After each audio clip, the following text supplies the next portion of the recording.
এখন তোদের বলতেছি যারা মেরেছিস, এখন কি মেয়ে মানুষের মুখ থেকে তোদের গালি শুনতে হবে? নে খা, দিব এখন তোদেরকে গালি। হাদি শিখিয়ে দিয়ে গেছে গালি কিভাবে দিতে হয়। পলিশড স্পিচ দিয়ে বিপ্লব হয় না, তোদের গালি দিয়ে তোদেরকে বন্ধ করতে হবে।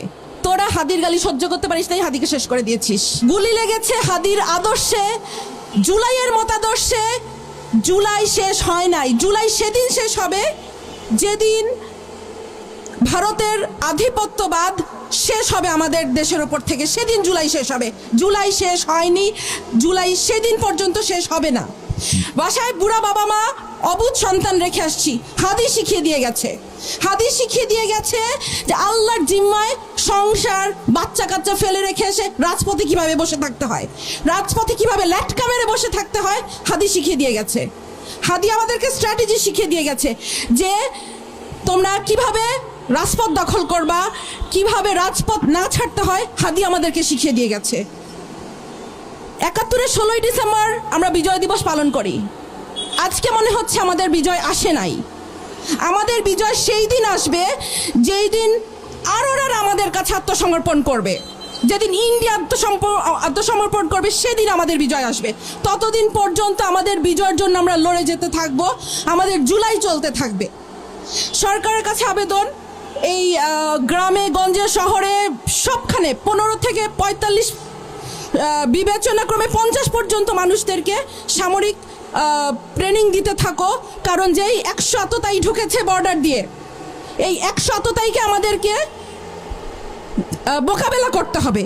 সেই আততায়ীদেরকে মোকাবেলা করার জন্য যে শকুন থাবা উঁচিয়ে রেখেছে চারিদিক থেকে ইন্ডিয়া, সেই ইন্ডিয়াকে আমাদেরকে মোকাবেলা করার জন্য আমাদেরকে ঘরে ঘরে মা বোন ছেলে মেয়ে নির্বিশেষে ট্রেনিং দিতে হবে, কারণ আমাদেরকে এদেরকে মোকাবেলা করতে হবে। আমি ক্ষুদিরাম দেখি নাই, আমি আজাদ দেখি নাই, আমি হাদিকে দেখেছি। হাদি ছিল একটি বিপ্লব, বিপ্লবী নেতা কাকে বলে আমরা হাদিকে দেখে শিখেছি।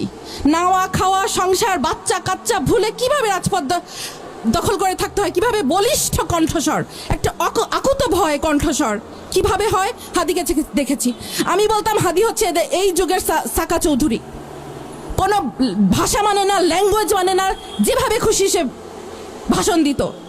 এখন তোদের বলতেছি যারা মেরেছিস, এখন কি মেয়ে মানুষের মুখ থেকে তোদের গালি শুনতে হবে? নে খা, দিব এখন তোদেরকে গালি। হাদি শিখিয়ে দিয়ে গেছে গালি কিভাবে দিতে হয়। পলিশড স্পিচ দিয়ে বিপ্লব হয় না, তোদের গালি দিয়ে তোদেরকে বন্ধ করতে হবে।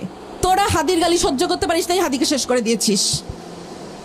এখন হাদির স্ট্র্যাটেজি দিয়ে আমাদের চলতে হবে, আমাদেরকে রাজপথ দখল করতে হবে। রাজপথ ছাড়ি নাই, জুলাই শেষ হয়নি, এটা বারবার বলছি।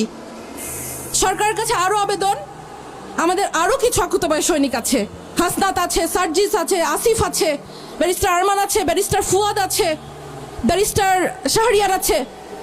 এদের একজনের গায়ে যেন আঁচ না লাগে। আমি তোমাদেরকে বলবো, হাসনাত সার্জি তোমরা আমাদের ছোট ভাই, তোমরা মনে করবা যে ড্যাম কেয়ার। নো, বাংলাদেশের জন্য তোমাদেরকে লাগবে, তোমরা ড্যাম কেয়ার হতে পারবা না। তোমরা নিজেদের সেফটির ব্যাপারটা চিন্তা করবা, কারণ বাংলাদেশকে তোমাদেরকে লাগবে। তোমরা নিজেদের ড্যাম কেয়ার ভাববা না। আল্লাহ হাদিকে নিয়ে গেছে, হাদি দেখিয়ে দিয়ে গেছে ড্যাম কেয়ার কাকে বলে। বাট প্লিজ বাংলাদেশের জন্য তোমরা ড্যাম কেয়ার থাকবা না। সরকারকে বলবো তোমরা এদের সেফটি সিকিউরিটি নিশ্চিত করবা। ওই মরে যাওয়ার পরে সারা কি পরিবারের আমি খেয়াল করব, বাচ্চার দখল করব। নো, এটা যেন না হয়, এটা যেন রিপিট না হয়। সাদিক কায়েমের কথা বিশেষ করে বলবো, কারণ শিবির তো তোমাদের চোখের শুল, বাট সাদিক খান যেটা করে যাচ্ছে তোমরা বাকি অনেকেই সেটা করতে পারছো না। আমি সেটাই বলবো যে এই বিপ্লবীদের গায়ে যেন আঁচ না লাগে। যত শত আততায়ী ঢুকেছে এদেরকে এখনই বের করে শেষ করো। একটা আততায়ী যেন তার গুলি উঁচু করতে ধরে না পারে। সবাইকে ধন্যবাদ।